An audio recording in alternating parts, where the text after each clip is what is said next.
This is what the Soviet Union was proud of for decades, its military program and above all, its long-range strike capabilities used to intimidate the West.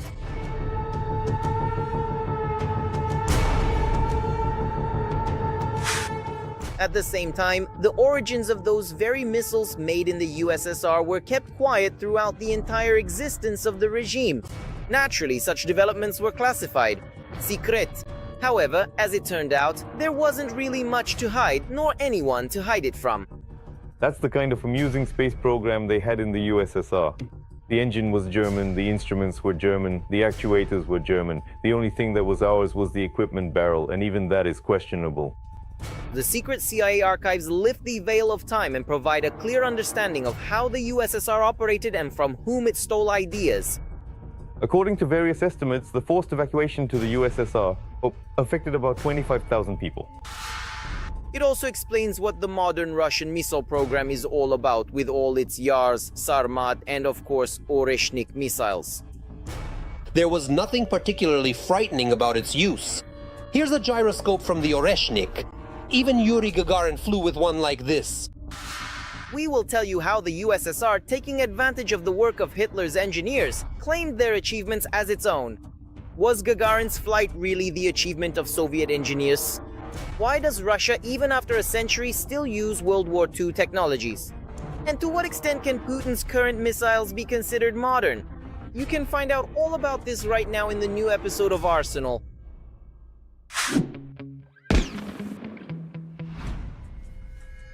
So, the pioneers of the rocket industry in the world are rightfully considered to be the Germans. It was under the auspices of Hitler's Germany that the future of global long-range weaponry was born. By the end of World War II, the engineers' work resulted in the V-1 and V-2 rockets. After the fall of Berlin, there was literally a hunt for German rocket specialists by both the USSR and the USA in order to obtain the data from those very developments. The main problem for the Soviet intelligence services was the lack of specialists. The key figures of the German rocket program in Peenemünde surrendered to the Americans, along with tons of valuable documentation. On the Soviet side, it is said that from among the high-ranking members of von Braun's team, only Helmut Gertrup, who headed the Guidance and Telemetry Systems Laboratory, ended up with them. He did not want to join his former boss and surrender to the Americans, preferring instead in September 1945 to join the Raab Institute in Bleicherode, which had been organized by Soviet intelligence services.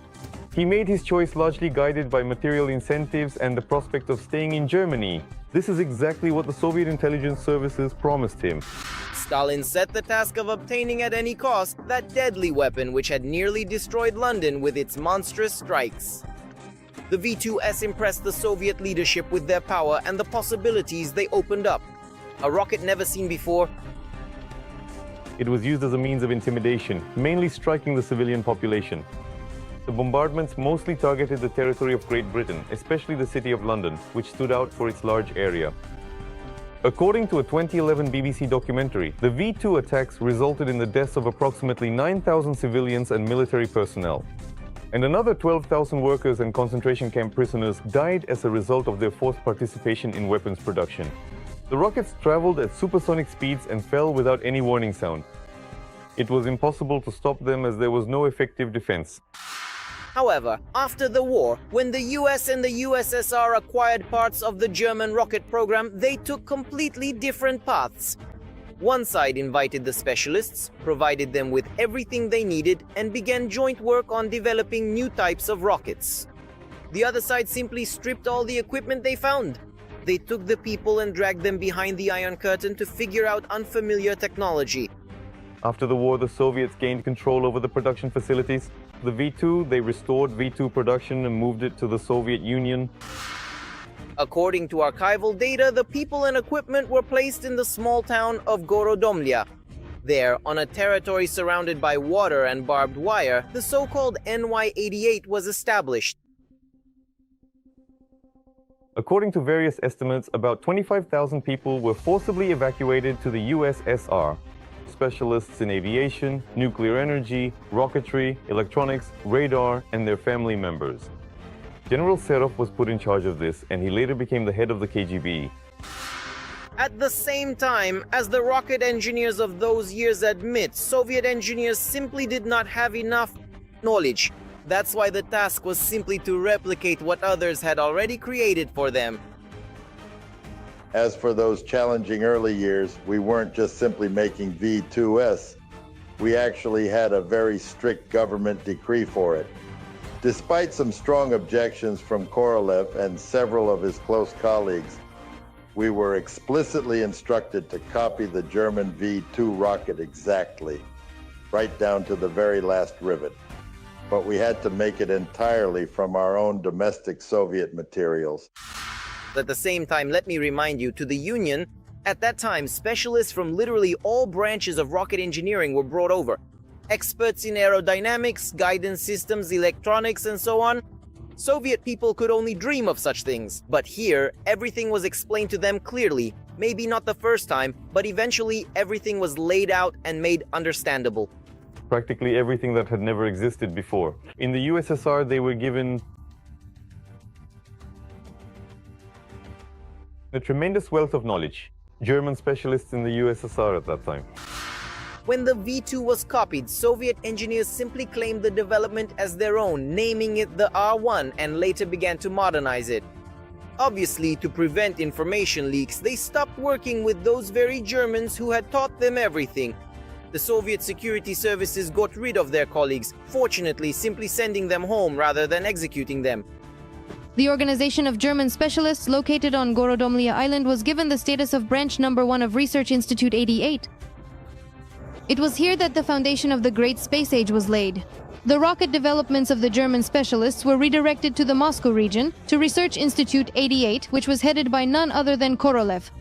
By adopting and improving upon the experience of their German colleagues, the USSR soon carried out its first successful launch of a rocket assembled in the likeness of the V2. The need for the work of the German rocket engineers disappeared, and they were sent back to their homeland. After that, attempts began to add something Soviet to the well-tuned German mechanism. At first we flew around the Earth, then we started sending unmanned probes to the Moon. A small modification to the rocket was needed. They lengthened something, basically. And the rockets started to crash, one after another. And again, they decided that somewhere in Kazakhstan there must be a sniper sitting nearby.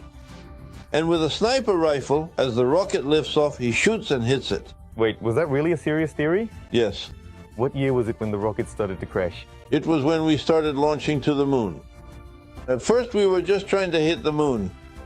Without any instruments, without anything. And even then, we missed. You couldn't hit the Moon? Did the spacecraft just fly past the Moon? They installed a longitudinal vibration meter. And it turned out that after making this small adjustment, the disturbance frequency and the rocket's natural frequency matched. So it was a technical error? Absolutely. No sniper involved? Yes. By the way, it's worth recalling another major achievement of the Soviet Union, sending a human into space. So, without going into details, the prolonged attempts to create engines for the Vostok 1 spacecraft ended in complete failure. Once again, it was the Germans who saved the day. The engines from the V2 rocket were combined into a single system, and it was on those engines that Yuri Alexeyevich flew to explore the universe. As you can see, the answer, it's obvious and quite clear. What engines did Yuri Gagarin fly on? On engines from the V2 rocket. Yes, only there were 20 of them. Returning to the present day, we can confidently say that all modern Russian ballistic technology, like missiles, Yars or Sarmat, are still echoes of the developments of those very same German specialists. Ukrainian specialists found yet another confirmation at the impact sites in Oreshnik in the Lviv region. There was nothing particularly terrible in terms of use.